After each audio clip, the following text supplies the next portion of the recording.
Gagawa ako guys ng low carb na gelatin. So, nangailangan tayo ng 1 cup na coconut milk, 1 teaspoon ng gelatin from Jeddar's Grandahan, and 1 to 2 teaspoon ng allulose. Ito yung sweetener, low carb sweetener na replacement sa sugar.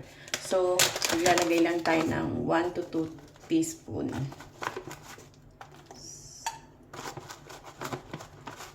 Ayan. And then, i-mix lang natin, tapos i-boil. So, ayan, hinalo ko na siya. Konti lang muna guys ang ginawa ko kasi first time kong gagawa nitong gelatin. So, tingnan natin magiging outcome. So, medyo nagtitikan na siya. Malapit na siyang maluto. So, ito guys, luto ko na.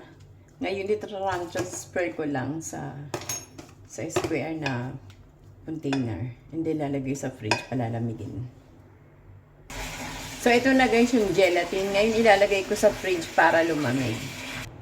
So, guys, ito na yung ating gelatin. Tikman natin. Sarap. Ang sarap, grabe. Guys, ang sarap. Recommended. Ito na ang gagawin kong dessert. Ang aking gelatin. Low carb gelatin.